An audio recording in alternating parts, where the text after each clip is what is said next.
ಇಡೀ ದೇಶದಾದ್ಯಂತ ಭಾರತ ಬಂದ್ ಇರಲಿದೆ ನಾಳೆ ಮತ್ತು ನಾಡಿದ್ದು. ಇನ್ನು ಕರ್ನಾಟಕದಲ್ಲಿ ಯಾವ ರೀತಿಯಾಗಿರುತ್ತೆ ಅನ್ನೋದ್ರ ಬಗ್ಗೆ ಸಂಪೂರ್ಣವಾದಂತ ಮಾಹಿತಿಯನ್ನ ಪಡ್ಕೊಳ್ಳೋಣ. ನಮ್ಮ ಪ್ರತಿನಿಧಿ ಶ್ಯಾಮ್ ನೇರ ಸಂಪರ್ಕದಲ್ಲೇ ಇದ್ದಾರೆ.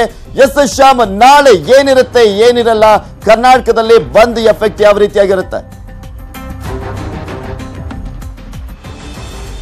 ಪ್ರಮುಖವಾಗಿ ಕೇಂದ್ರ ಸರ್ಕಾರದ ಕಾರ್ಮಿಕ ನೀತಿಯನ್ನ ವಿರೋಧಿಸಿ ಹಾಗೂ ಬ್ಯಾಂಕ್ಗಳ ವಿಲೀನವನ್ನ ವಿರೋಧಿಸಿ ಬ್ಯಾಂಕಿಂಗ್ ಒಕ್ಕೂಟಗಳು ಹಾಗೆ 11 ವಿವಿಧ ರಾಷ್ಟ್ರ ಮಟ್ಟದ ಕಾರ್ಮಿಕ ಸಂಘಟನೆಗಳು 2 ದಿನಗಳ ಅಂದರೆ ಜನವರಿ 8 ಮತ್ತು 9ನೇ ತಾರೀಕು ಭಾರತ್ ಬಂದ್ಗೆ ಕರೆ ನೀಡಿದೆ.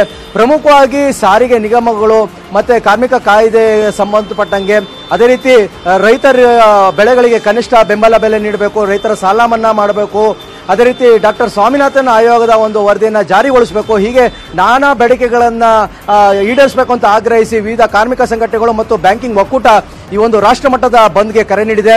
ರಾಜ್ಯದಲ್ಲೂ ಕೂಡ ಈ ಒಂದು ಬಂದ್ಗೆ ಸಾಕಷ್ಟು ಬೆಂಬಲ ಕೊಡುವಂತಹ ಒಂದು ಸೂಚನೆಗಳು ಕಂಡುಬಂದಿದೆ. ಯಾಕಂತಂದ್ರೆ AITC, CITU, NTUC ಹೀಗೆ ಹಲವು ಕಾರ್ಮಿಕ ಸಂಘಟನೆಗಳು ಈ ಒಂದು ಮುಷ್ಕರಕ್ಕೆ, ರಾಷ್ಟ್ರ ಮಟ್ಟದ ಮುಷ್ಕರಕ್ಕೆ ಕರೆ ಕೊಟ್ಟಿರುವಂತಹ ಹಿನ್ನೆಲೆಯಲ್ಲಿ ಪ್ರಮುಖವಾಗಿ ಏನು ಸಾರಿಗೆ ಇಲಾಖೆಯ KSRTC, BMTC, ಈಶಾನ್ಯ ಸಾರಿಗೆ, ಅದೇ ರೀತಿ ವಾಯುವ್ಯ ಸಾರಿಗೆ, ಈ ರೀತಿ ಇದರಲ್ಲಿರುವಂತಹ ಕಾರ್ಮಿಕ ಸಂಘಟನೆಗಳು ತಮ್ಮ ಕಾರ್ಮಿಕರಿಗೆ ನಾಳಿನ ಮುಷ್ಕರದಲ್ಲಿ ಪಾಲ್ಗೊಳ್ಳಬೇಕು ಅಂತ ಕರೆ ಕೊಟ್ಟ ಹಿನ್ನೆಲೆಯಲ್ಲಿ ಸಾರಿಗೆ ನೌಕರರು ಅದರಲ್ಲಿ ಪಾಲ್ಗೊಳ್ಳೋ ಹಿನ್ನೆಲೆಯಲ್ಲಿ ನಾಳೆ ಸಾರಿಗೆ ವ್ಯವಸ್ಥೆಗೆ ತೊಡಕಾಗುವಂತಹ ಸಾಧ್ಯತೆ ಇದೆ.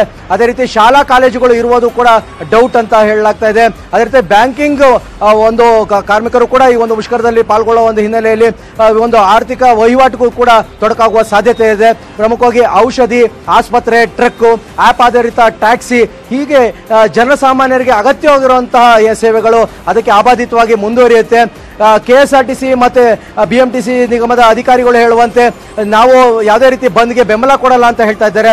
ಆದರೆ ಪರಿಸ್ಥಿತಿ ಅವಲೋಕಿಸಿ ಒಂದು ಸೇವೆಯನ್ನು ಕೊಡಬೇಕೋ ಬೇಡವೋ ಅನ್ನೋದನ್ನ ನಿರ್ಧಾರ ಮಾಡಲಾಗುತ್ತೆ ಅನ್ನೋ ಒಂದು ಅಧಿಕಾರಿಗಳ ಮಟ್ಟದಿಂದ ಮೂಲಗಳಿಂದ ಮಾಹಿತಿ ಲಭ್ಯವಾಗಿದೆ. Prithviraj, okay, thank you Shyam ನಿಮ್ಮೆಲ್ಲ ಡೀಟೇಲ್ಸ್ಗಾಗಿ. ಭಾರತಕ್ಕೆ ಐತಿಹಾಸಿಕ ಗೆಲುವು ಸಿಗ್ತಾ ಇದೆ. ಸಿಡ್ನಿ ಟೆಸ್ಟ್ ಅನ್ನ ಗೆದ್ದಿದೆ ಟೀಂ ಇಂಡಿಯಾ. ಆಸ್ಟ್ರೇಲಿಯಾದಲ್ಲಿ ಟೆಸ್ಟ್ ಸೀರೀಸ್ ಗೆದ್ದು ಇತಿಹಾಸವನ್ನ ನಿರ್ಮಿಸಿದ್ದಾರೆ ವಿರಾಟ್ ಕೊಹ್ಲಿ ಪಡೆ.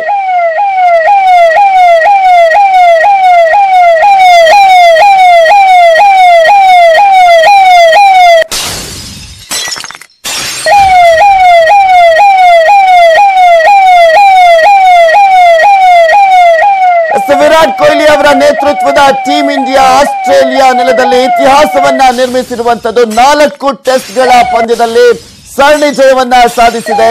2-1 ಭಾರತ ತನ್ನ ಮಡಿಲಿಗೆ ಸರಣಿಯನ್ನ ಹಾಕೊಂಡಿರುವಂತದ್ದು. ಇದು ಐತಿಹಾಸಿಕ ಗೆಲುವು. ಯಾಕೆಂದ್ರೆ ಇದುವರೆಗೂ ಕೂಡ ಆಸ್ಟ್ರೇಲಿಯಾ ನೆಲದಲ್ಲಿ ಭಾರತ ಟೆಸ್ಟ್ ಸೀರೀಸ್ ಅನ್ನ ಗೆದ್ದಿಲ್ಲ. ಈ ಹಿಂದೆ ಸೌರವ್ ಗಂಗೂಲಿ ಅವರ ನೇತೃತ್ವದಲ್ಲಿ ಟೆಸ್ಟ್ ಸಮ ಆಗಿತ್ತು, ಸರಣಿ ಸಮ ಆಗಿತ್ತು. ಆದರೆ ಈ ಬಾರಿ ವಿರಾಟ್ ಕೊಹ್ಲಿ ಅವರ ನೇತೃತ್ವದಲ್ಲಿ ಐತಿಹಾಸಿಕ ಗೆಲುವನ್ನ ಸಾಧಿಸಿದೆ ಭಾರತ. ಮೊಟ್ಟ ಮೊದಲ ಬಾರಿಗೆ ಆಸೀಸ್ ನೆಲದಲ್ಲಿ ಭಾರತ ದಿಗ್ವಿಜಯವನ್ನ ಸಾಧಿಸಿರುವಂತದ್ದು. 2-1 ಭಾರತ ಸರಣಿಯನ್ನ ತನ್ನ ಮಡಿಲಿಗೆ ಹಾಕೊಂಡಿದೆ. ಭಾರತಕ್ಕೆ 2 ಟೆಸ್ಟ್ಗಳಲ್ಲಿ ಗೆಲುವು ಸಿಕ್ಕಿತ್ತು, ಹಾಗೆ ಆಸೀಸ್ 1ರಲ್ಲಿ ಗೆಲುವನ್ನ ಸಾಧಿಸಿತ್ತು. ಟೆಸ್ಟ್ ಪಂದ್ಯ ಅಂದ್ರೆ 4ನೇ ಟೆಸ್ಟ್ ಪಂದ್ಯ ಡ್ರಾ ಆಗಿದೆ, ಮಳೆಯಿಂದ ರದ್ದಾಗಿರುವಂತದ್ದು. ಸೊ ಹೀಗಾಗಿ ಆಬ್ವಿಯಸ್ಲಿ ಈ ಹಿಂದೆನೆ 2-1 ಮುನ್ನಡೆಯನ್ನ ಕಾಯ್ದುಕೊಂಡಿತ್ತು ಭಾರತ. ಸೊ ಹೀಗಾಗಿ ಈ ಒಂದು ಪಂದ್ಯವನ್ನು ಕೂಡ ಗೆಲ್ಲುವಂತ ನಿರೀಕ್ಷೆಯಲ್ಲಿತ್ತು, ಆದ್ರೆ ಅದಕ್ಕೆ ವರ್ಣರಾಯ ಅಡ್ಡಿಪಡಿಸಿದ್ದಾನೆ. ಇನ್ನ ಈ ಒಂದು ಟೆಸ್ಟ್ ಸರಣಿಯಲ್ಲಿ 21 ವಿಕೆಟ್ ಅನ್ನ ಗಳಿಸಿದ್ದಾರೆ ಜಸ್ಪ್ರೀತ್ ಬುಮ್ರಾ ಅವರು.